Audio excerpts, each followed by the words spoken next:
Hello everyone, this is Iron Cobra and welcome to an Arknights Endfield base showcase. This will be a showcase for my final base for the beta before it leaves in a few days. I just really wanted to share it with y'all. And while base design is subjective, I think this is one of the best designs out there. And you can see here, it just looks so clean. I'm not going to save too much from this beta just because there are a lot of limitations and bugs that I suspect are going to be fixed and removed on release. And there are a lot of feedbacks that I've seen, which means some of the stuff here is going to hopefully be changed for the better, and I'll talk about that in a future video coming very soon. Nonetheless, I'm really hyped for the potential of the base and for the full release of the game. This showcase will feature the full production of the demo for the second region we can explore, Jinlong, which introduces fluid pipes and facilities in addition to your normal facilities and transport belts. Massive shout out to Wrenly and the Endfield Discord for the ideas that make this base a reality. There are two main products needed for this region right now, small and large heal syringes. The recipes are fairly similar with only a material substitution, but still I've divided them into two separate sections just to keep track of production. I tried to organize it as best as I could. The water-powered industrial facilities provide more resource-efficient recipes at the cost of producing sewage. If you don't use water, you won't have enough raw resources to actually fill the trading post orders, so if you want to fulfill the orders, you gotta use sewage. Without further ado, let's look at the base.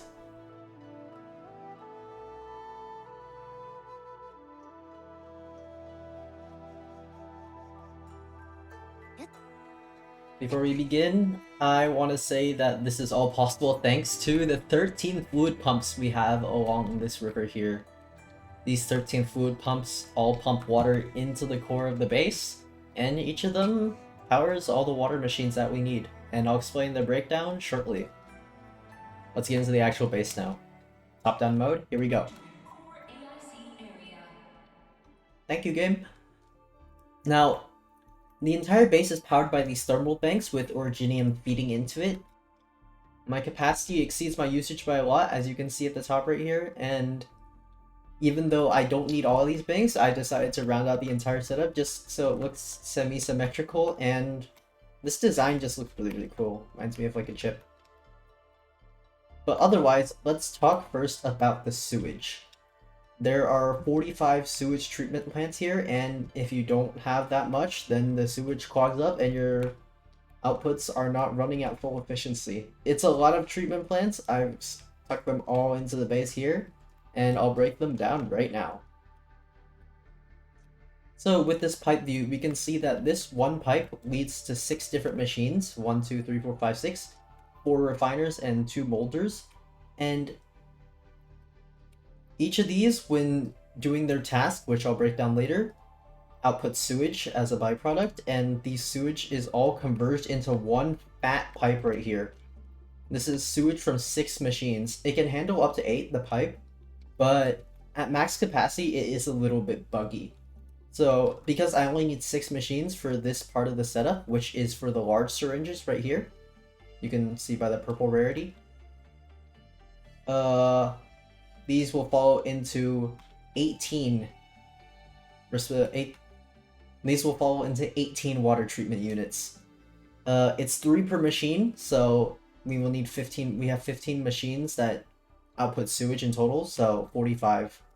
This is just the first 18.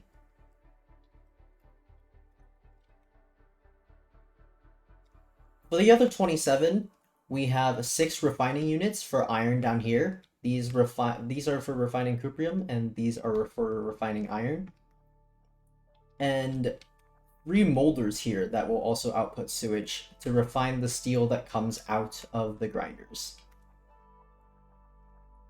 So 6 machines plus 3, that's the other 9 machines we have here for the 27 water treatment units we need here. It is a lot of sewage, but all of it is converged and directed properly, as you can see. And let's get with breaking down the actual build now. I'll toggle belt view so the pipes are not a huge distraction. So for the first recipe, we need 2 cuprium bottles intake and 2 medical solution intake. So for 2 bottles, every 10 seconds, sorry, for 10 bottles every 10 seconds, which is 2 every 2 seconds, we have 120 cuprium output, which goes into 4 refiners. Now, all of these will operate at the standard 30 per minute or 1 every 2 seconds. So this 120 per minute output gets refined into 120 refined cuprium per minute. And the molders for the recipe, they need 2 for 1 bottle output. So this 120 goes down to 60 now. And 60 per minute is 10 every 10 seconds, which is used to produce the meds. These are the highest tier of meds that you can produce with the factory. Otherwise, you would need plants that you grow manually, which are better, but these are the ones that you can mass produce for the best effect. Now for the top picking section. For the top section, we have a planter setup. This infinitely sustaining plant setup, because each seed picking unit takes 1 plant and produces 2 seeds. We can use it to infinitely recycle on one side and use the other output for actual purposes. This shreds the medical plant into 2 shredded plant, and with the water intake, ends up producing the water solution needed to produce the med. Now you can see that this pipe doesn't have any sewage output, and because these are not industrial machines, the reactors and the planters do need water to grow and react their respective machines, but they don't have any sewage output. It's not like you're going to get sewage from a glorified greenhouse anyway. So yeah, this is the way to keep it all compact, and I have the inputs lined up. They can only input from these specific spots, so I have each of the pipes splitting out. So with the intake, they split one here to the first planter, then to 2 reactors, and then to the final planter. This is a bit messy looking, but it's pretty compact, and it'll become less messy looking on the other side. Now for the second half of the base, you'll see that it is quite a large area. This is because I need 3 setups, similar to the previous one, but for these small syringes instead, they use iron instead of cuprium. And if you've watched the previous video, you'll see that these are just steel setups. But the one key difference is that with these water refiners, if you refine them the old way, they're just a 1-to-1 ratio, but now you can see that 1 raw iron becomes 2 refined iron, making the steel 1 iron to 1 steel instead of 2 iron to 1 steel. And if you don't do this, you will run out of iron very, very quickly. So this is, you'll have to use the water, you'll have to use the sewage, otherwise you're gonna run out of resources. As you refine, shred, grind, and then refine again to make final steel, you'll see that I have the 2 symmetrical setups here with seed picking units and the sand leaf, which outputs 3 at a time. So since there's 6 grinders in total, this works nicely to 2 sand leaf setups on this side. So 3 here, 3 there, and you'll see that there will be a total of 6 steel outputs. 1, 2, 3, 4, 5, 6. 2 steel outputs goes into the molder for 1 bottle output, which also uses water. And if you don't use water, you'll lose efficiency, because it'll make small bottles instead of these big fat bottles, which are more expensive. The recipe says that you need 10 small bottles, or you can use 5 fat bottles.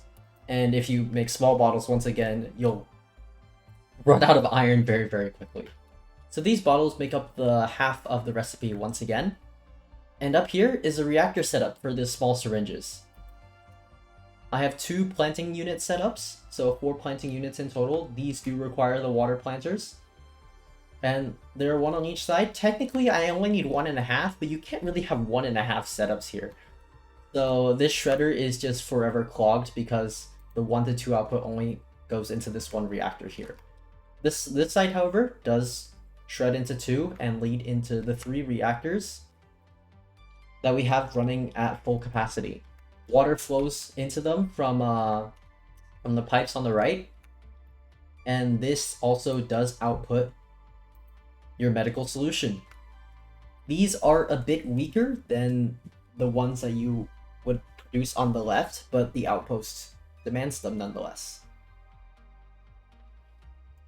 All of this goes into a protocol stash at the end, which transfers them to your depot. So I'm maxed out. I have 10k. I have 10k of each. So it is kind of just chilling from here. But you would ask, why would you do this? Why would you optimize it so much just for it to like look a bit cooler? And how is it still close even if it already looks so optimized? Now, dear viewer, you can see that, well, obviously I didn't use all the space. I used like 80% of it. You can see in the pipes there's a little bit of extra space. But the other thing is, technically, you're supposed to use this, you're supposed to use the sub-base space as well, shown here.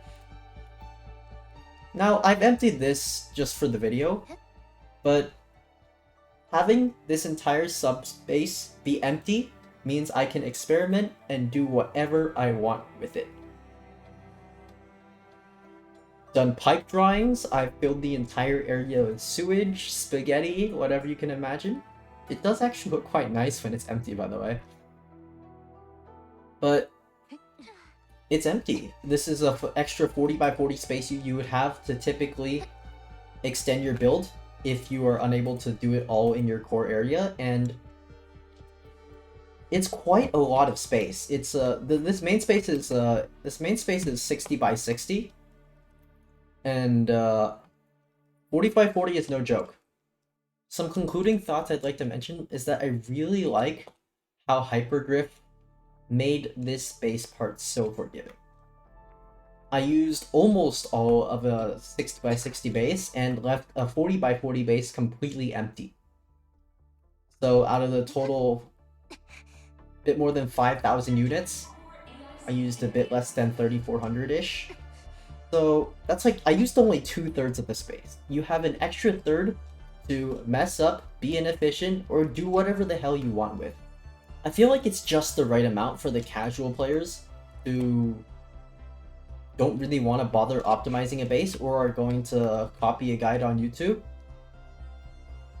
And especially those who just want to make a base themselves, but don't want to worry about it being perfect. Like, if it works, it works, you know? And if it makes you the money, and then it makes you the money. So yeah, it's really quite forgiving. But before the beta ends, I just want to note that this setup I really liked.